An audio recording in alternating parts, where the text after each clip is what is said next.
قرآن مجید کا سورہ نمبر 79 سورہ نازعات۔ سہارا اللہ کے نام کا جو سب کو فیض پہنچانے والا بڑا مہربان ہے۔ قسم ہے ان فرشتوں کی جو جسموں کے اندر سرایت کر کے روحوں کو کھینچتے ہیں اور جو ان جانوں کو آسانی کے ساتھ نکال لے جاتے ہیں، اور جو احکام الہی کی تعمیل میں تمام اطراف میں یوں رواں دواں ہیں جیسے وہ تیر رہے ہیں، اور جو تیزی کے ساتھ سبقت کرنے والے ہیں، اور تمام انتظامات کائنات کے کاموں کا بندوبست کرنے والے ہیں۔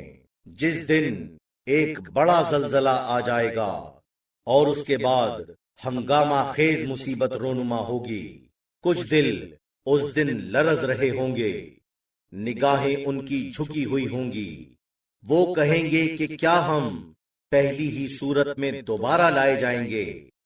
کیا جب ہم کھوکھلی ہڈیاں ہو جائیں گے؟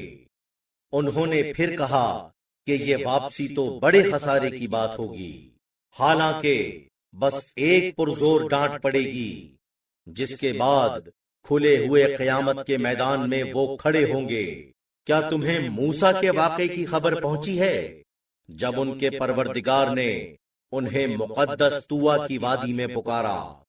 جاؤ فرعون کی طرف کہ یقیناً اس نے سرکشی کی ہے، اور اس سے کہو کہ کیا تجھے منظور ہے کہ پاکیزگی کا راستہ اختیار کرے اور میں تجھے تیرے پروردگار کی راہ بتاؤں تو اس کا ڈر اپنے دل میں پیدا کرے۔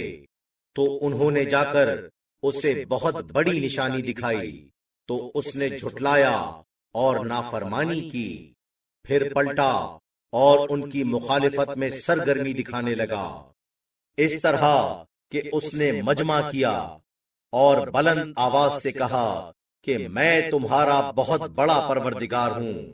تو اللہ نے اسے آخرت اور دنیا کے عذاب کی گرفت میں لے لیا۔ یقیناً اس میں عبرت کا سرمایہ ہے اس کے لیے جو ڈرے۔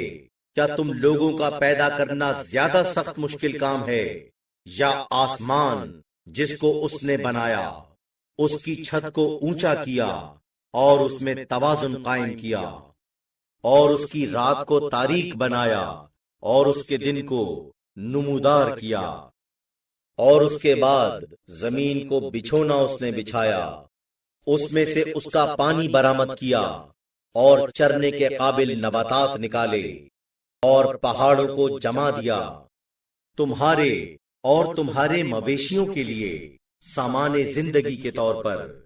تو جب وہ عظیم آفت آئے گی جس دن آدمی یاد کرے گا کہ اس کی سرگرمی کیا رہی، اور دوزخ سامنے آ جائے گا دیکھنے والے کے، تو جو شخص سرکشی کرتا رہا اور اس نے دنیاوی زندگی کو ترجیح دی تو دوزخ اس کا مستقل ٹھکانہ ہے، اور جس نے اپنے پروردگار کے یہاں کی حضوری کا ڈر رکھا تھا اور اپنے کو نفسانی خواہشوں سے روکے رکھا تو بہشت اس کا مستقل ٹھکانہ ہے۔ آپ سے قیامت کے متعلق پوچھتے ہیں کہ آخر وہ کب برپا ہوگی؟ آپ کے متعلقہ کاموں میں اس کا بتانا کہاں ہے؟ اس کی انتہا تو بس اللہ پر ہے۔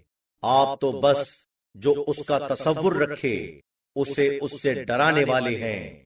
یہ لوگ جب اسے دیکھیں گے تو ایسا محسوس ہوگا جیسے نہیں رہے تھے مگر ایک شام یا اس کے بعد کی صبح کا ایک پہر۔